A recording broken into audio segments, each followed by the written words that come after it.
Muchos de ustedes es muy probable que lo hayan estudiado en la universidad.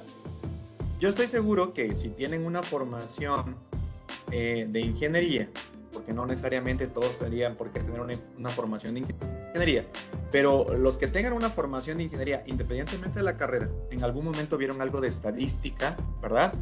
Estadística aplicada, análisis de datos, busquémosles diferentes etiquetas, ¿verdad? Pero hay algunas carreras donde ya se meten un poquito más en el análisis estadístico, como lo es, por ejemplo, el análisis de la varianza. El análisis de varianza es muy útil en los procesos productivos. ¿Por qué?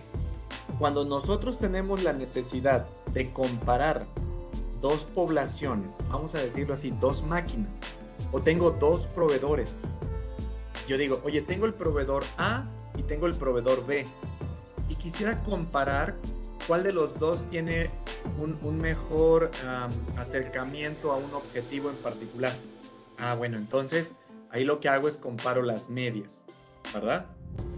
¿Cuál es la ventaja? Me voy a ir un paso atrás de las pruebas de hipótesis, que dentro de pruebas de hipótesis está ANOVA. Una de las grandes ventajas que tiene es que necesitamos tamaños de muestra pequeños. Porque ahorita que dije comparar proveedores, seguramente muchos de ustedes pensaron, ok, yo puedo comparar proveedores si obtengo el CPK del proveedor A y tengo el CPK del proveedor B, o tengo el conjunto de datos y puedo comparar los CPKs. Sería un análisis, vamos a decirlo, más completo. Pero ¿qué sucede cuando por costos, por tiempo, porque la muestra que me enviaron es muy pequeña, no tengo acceso a más de 100 datos? Solo tengo 15 datos, 20 datos, 25 datos. Ahí es donde entra la importancia de utilizar la prueba de hipótesis. ¿Por qué? Porque yo puedo comparar mis poblaciones sin necesidad de tantos datos. Aquí me tengo que detener un momento. Si ustedes quieren hacer un análisis de capacidad, quieren saber cuál es el desempeño del proceso, necesitan muestras grandes. Pero si ustedes lo que quieren hacer son comparar tratamientos, comparar la condición antes y la condición después de unos parámetros de operación, si quieren comparar otra vez el proveedor A con el proveedor B y no tienen a la mano muchos datos, con muestras pequeñas lo pueden hacer. Toqué el tema de prueba de hipótesis. Ahí, ¿qué es lo que solemos utilizar? Solemos utilizar la que conocemos como T de dos muestras. La prueba T de dos muestras. ¿Cuál es la limitante de la T de dos muestras? Que solo puedo utilizar dos poblaciones. La media 1, vamos a decirlo así, y la estoy comparando con la población de la media 2. ¿Se acuerdan de eso?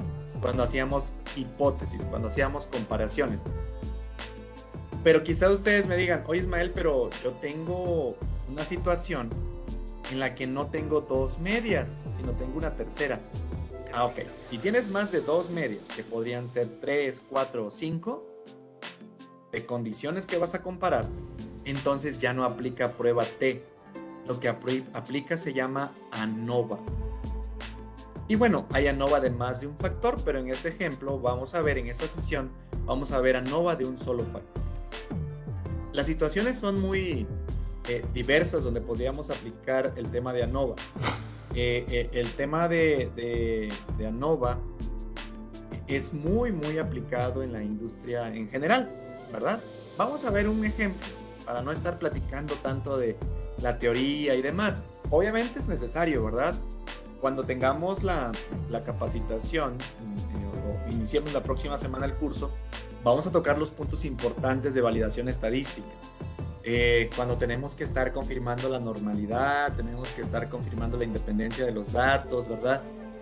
Y un montón de cosas que ahorita no me quiero poner a explicar, pero son importantes porque si no tenemos validez estadística, nuestros resultados no van a ser confiables. Ojo con esto, siempre que hacemos un análisis estadístico, pues tiene cálculos matemáticos. Entonces, obviamente, ¿verdad? Vamos a tener resultados. La pregunta puede ser si esos resultados son válidos. Ven el siguiente ejercicio. Esto les va a sonar un poquito a diseño de experimentos. Claro, recuerden que diseño de experimentos es mucho más que solo una ANOVA, y lo digo con todo respeto, ¿verdad? ANOVA es una herramienta que se utiliza dentro de diseño de experimentos, que se utiliza para analizar la variación que se obtuvo y analizar los resultados.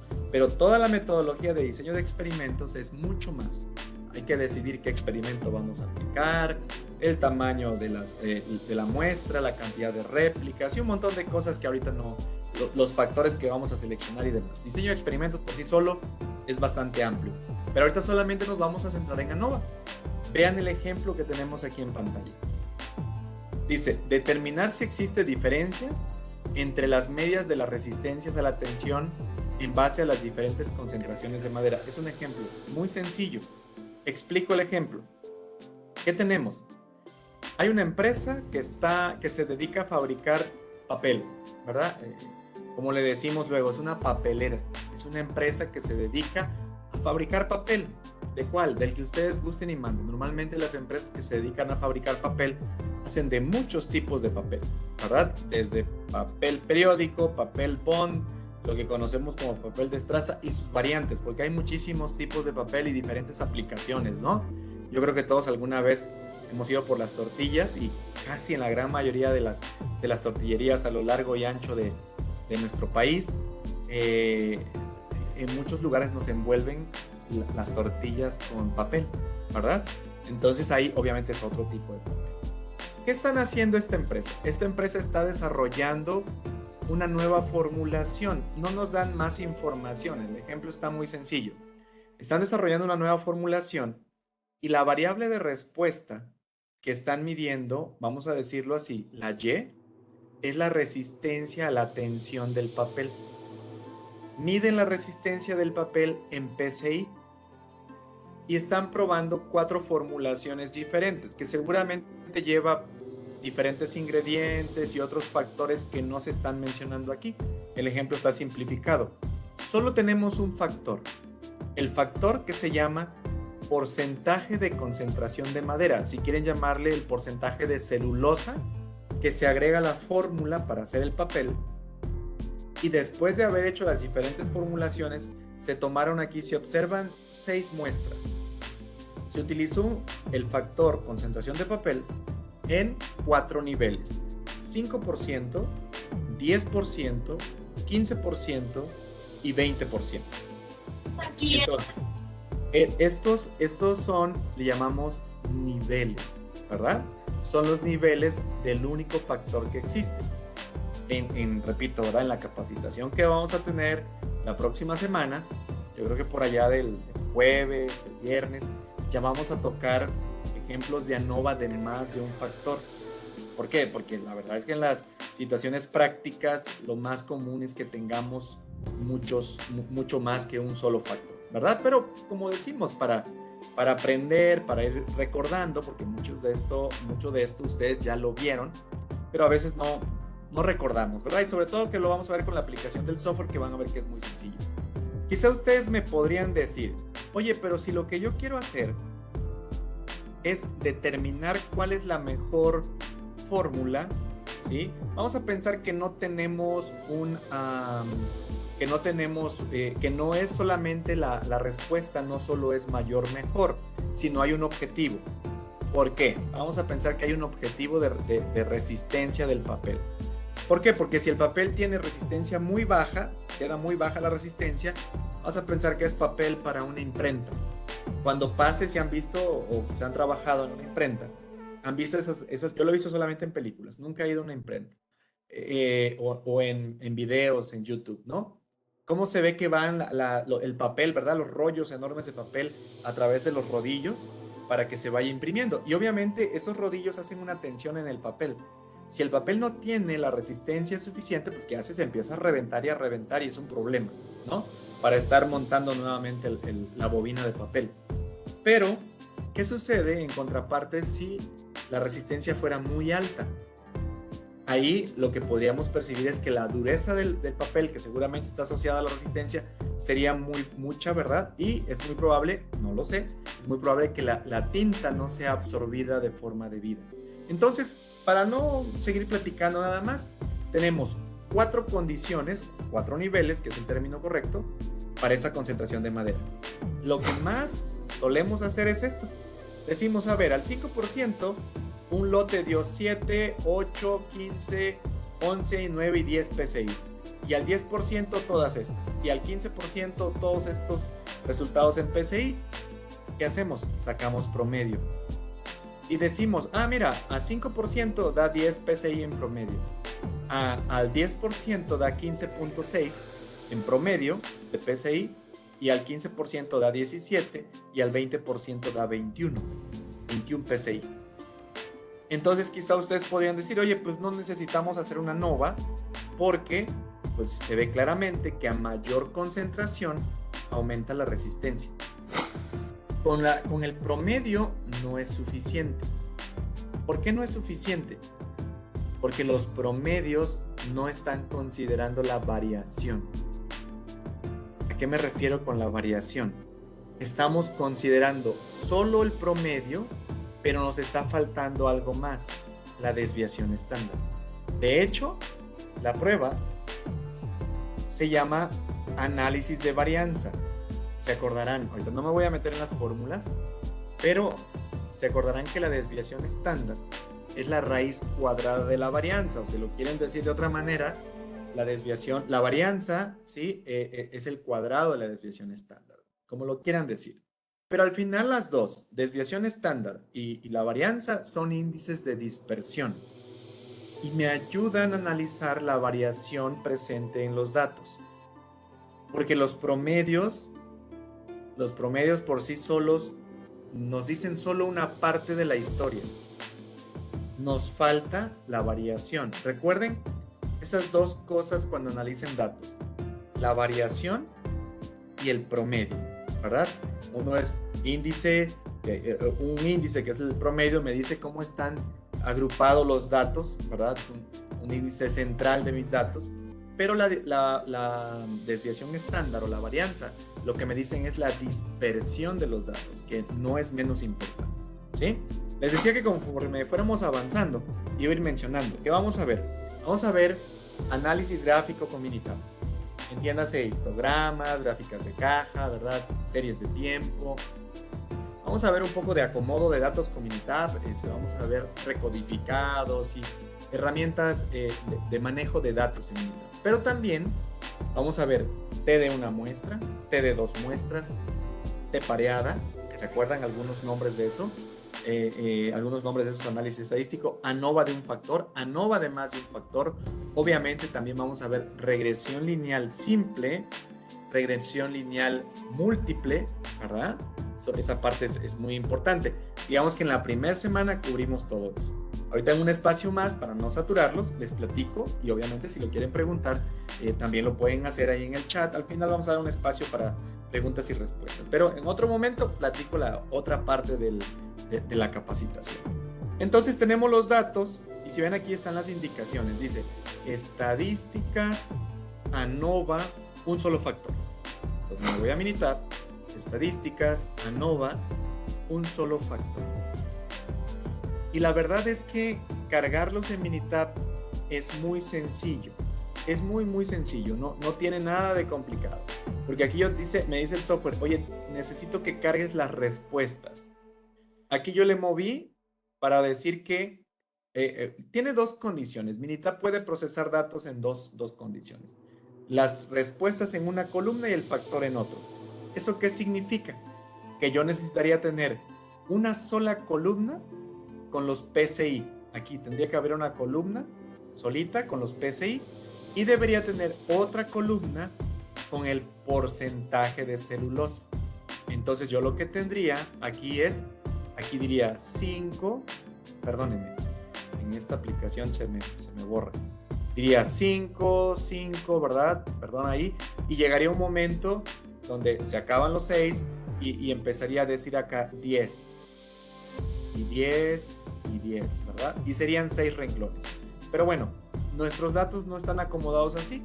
Y como los diseñadores de Minitab saben que podemos tener los datos de dos formas, de esas dos maneras, pues nos dan la siguiente opción y es como los tenemos. Cargamos nuestros datos, prácticamente es todo lo que hacemos en Minitab. Bueno, voy a agregar unas gráficas, como lo tengo aquí en el manual solamente para el tema del análisis. ¿Qué gráficas voy a agregar? la gráfica de valores individuales. Ahorita no me voy a meter con las gráficas de residuos para no entrar en esa confusión. Y yo creo que de una vez meto las comparaciones. Sí, de una vez metí las comparaciones aquí. ¿Qué comparaciones vamos a hacer? Pues yo creo que con una es suficiente. Vamos a hacer la comparación de 2K. ¿Se acuerdan cuando llegaron a ver las comparaciones? 2K, Fisher, Dunet. Son las comparaciones que usamos para hacer pares cuando hacemos un análisis ANOVA como este. Le damos a aceptar. Repito que hice. Activé gráfica de valores individuales y activé comparaciones. Activé las comparaciones de 2K. Es lo único que hice. ¿Sí? A ver si aquí activé las dos. Bueno, aquí no dije cuál activar, pero activamos solamente 2K. Y le damos aceptar. Hicimos eso de poner las gráficas, poner las comparaciones y le damos aceptar. Y ya viene el resultado de este análisis. Vamos a platicar. ¿Qué es lo que nos da aquí el software? Vamos a analizar. Primero, si ven aquí, mi tab me dice ANOVA de un solo factor y me pone los niveles. 5, 10, 15 y 20. Hipótesis nula. Vean cuál es la hipótesis nula. ¿Se acuerdan de esos términos? Hipótesis nula, hipótesis alterna. ¿Se acuerdan de esa parte que luego nos explicaban cuando íbamos a la universidad, no? Hipótesis nula, todas las medias son iguales. O sea, que no hay diferencia en la resistencia del papel. Dicho de otra manera, yo digo, oye, no importa que le ponga 5%, que le ponga 10 o que le ponga 20, las resistencias son iguales. Eso ya sabemos que es mentira. ¿Por qué? Desde aquí nos dimos cuenta, ¿verdad? Nos dimos cuenta que conforme incrementa el porcentaje de celulosa, va incrementando la resistencia en PCI. Casi no necesitaríamos hacer la prueba de hipótesis. Van a ver el por qué sí. Hipótesis alterna. No todas las medias son iguales. Dicho de otra manera, al menos hay un par diferente, ¿no? Hay alguna que es diferente con otra, o puede haber más de un par. Factor, pues el factor que ya dije es porcentaje de concentración de celulosa y los niveles son estos, 4, 5, 10, 15 y 20. Aquí viene la tabla ANOVA. Desde el momento que el p-value es menor a 0.05, decimos que el factor es significativo. Eso prácticamente ya lo sabíamos. Aquí no me está dando una información relevante. ¿Por qué? Porque yo ya sabía que el porcentaje de celulosa es un factor significativo que impacta directamente en la dureza del papel, en la resistencia del papel, perdón. ¿Qué más viene? Ahorita no me voy a meter con R cuadrada, que es importantísima, ¿verdad? Por ejemplo, aquí R cuadrada sale un poco baja, pero todavía es bastante aceptable. Después las vamos a comentar. Después me refiero a la sesión que vamos a tener la próxima semana. Aquí ya viene algo importante. Este dato ya lo habíamos visto. Este 10, 15.67, 17 y 21.17 PSI es el dato que está acá. ¿Eh? Son los promedios. Hay algo que no habíamos determinado. No habíamos determinado las desviaciones estándar. Y aquí ya la tabla me lo está poniendo, vean. 2.83 PSI, 2.8, 1.78 y 2.64. Las desviaciones estándar son bastante parecidas. Para eso también habría que hacer una prueba de varianzas iguales, que ahorita también no nos estamos metiendo con ese tema de varianzas iguales. Y después viene la parte fundamental del análisis ANOVA, o una de las partes fundamentales. ¿Cuál es? Los intervalos de confianza al 95%. A ver, ¿a qué se refiere esto?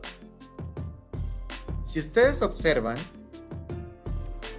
de las 6 mezclas que hicimos al 5%, el promedio de PSI fue 10, ¿verdad? Pero lo que me dice el intervalo de confianza es lo siguiente. Me dice, mira, aunque en este momento el promedio fue 10, podría ser tan bajo como 7.8 PSI o tan alto como 12.17. Ok. Entonces, no va a repetir siempre 10, no va a repetir siempre 10. La variación siempre va a estar presente. Cuando decimos que es un intervalo al 95%, ¿a qué nos referimos? Imaginen lo siguiente. Es como si hiciéramos este experimento, hiciéramos 100 mezclas, 100 preparaciones al 5%. Hago la preparación 1, la 2, la 50, la 98, la 99 y la 100. Si yo hiciera 100 mezclas, lo que me está diciendo el intervalo de confianza es que el 95 de esas 100 mezclas me darían entre 7.8 PSI y 12.17. Y es probable que 5 estén más allá de esos intervalos. Eso es un intervalo de confianza al 95%. Ahora, vean la gráfica nos va a ayudar un poquito. Esta gráfica que construimos es una gráfica de intervalos. Aquí está.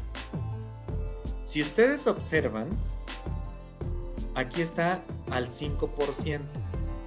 El centro, el círculo del centro es el promedio. Entonces, este es el promedio del 5%. Pero tenemos, además, en estas líneas, los intervalos de confianza. Si ustedes observan y proyectamos los intervalos, ¿qué sucede aquí? Que los intervalos no se tocan. No se toca el 5% con el 10%.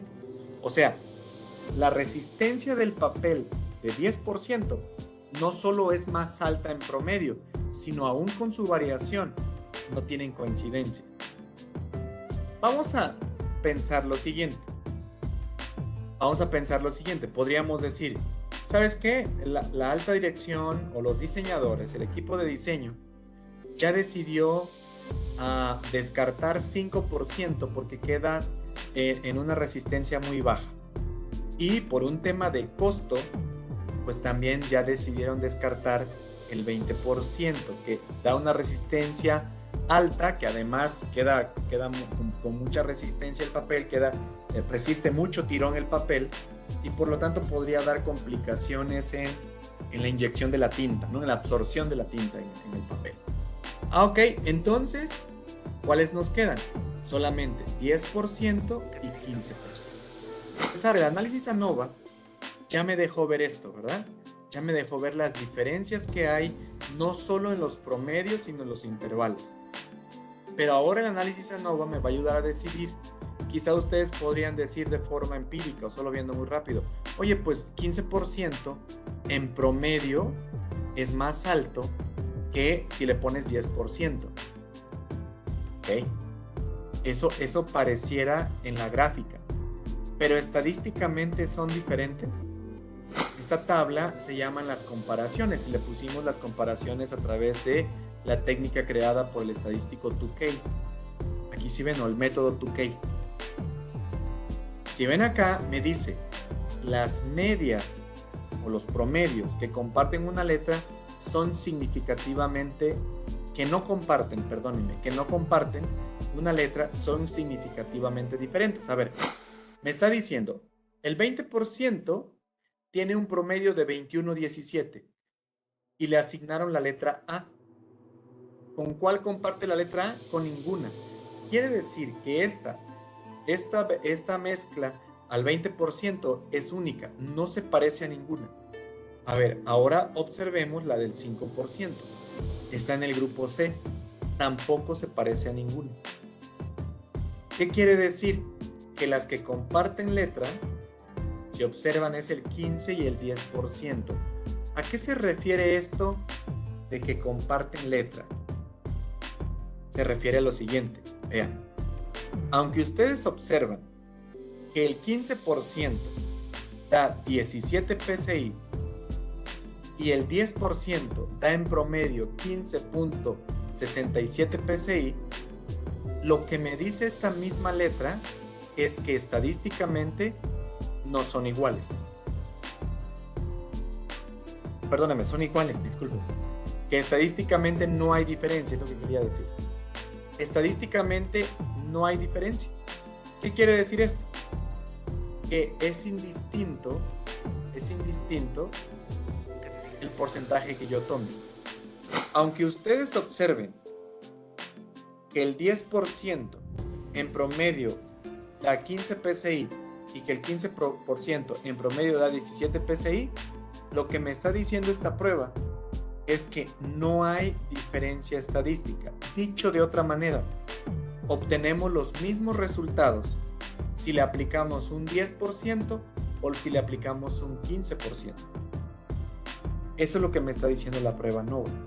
Me lo confirma aquí las comparaciones. Vean, esta gráfica de comparaciones es muy útil porque dice, si un intervalo no contiene el 0, las medias correspondientes son significativamente diferentes. A ver, 10% y 5% no contienen el 0, son diferentes. 15 y 5 tampoco.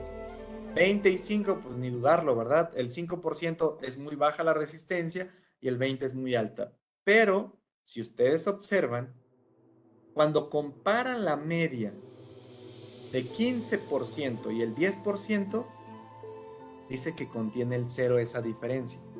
¿Qué quiere decir? Que no son diferentes. Y lo podemos ver aquí en los intervalos de confianza. Observen. Si observan cómo los intervalos se superponen, vean cómo los intervalos tienen rangos muy parecidos. ¿Qué quiere decir esto? Pues que puedes ponerle el 10% o el 15% y estadísticamente vas a obtener en promedio los mismos resultados.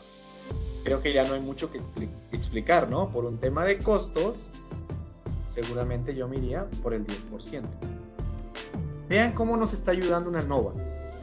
Si nos fuéramos solamente por los promedios, nos podría conducir a una decisión equivocada. Aquí obviamente ya entraríamos en la duda de que si el tamaño de muestra es adecuado. Para eso, en la sesión, ¿qué creen? Vamos a ver algo que se llama potencia y tamaño de la muestra. Hay una técnica que Minitab también nos ayuda en esto, que me ayuda a analizar si el tamaño de la muestra, al hacer una NOVA, es suficiente para obtener o para analizar o comparar lo que yo quiero. Eso lo vamos a explicar a lo largo de todas las sesiones. Les decía que además de regresión lineal, ANOVA, en el segundo módulo, por llamarlo así, porque lo hemos separado en dos módulos, que es básicamente la segunda semana, vamos a ver un poco de SPC y algunos estudios del análisis del sistema de medición.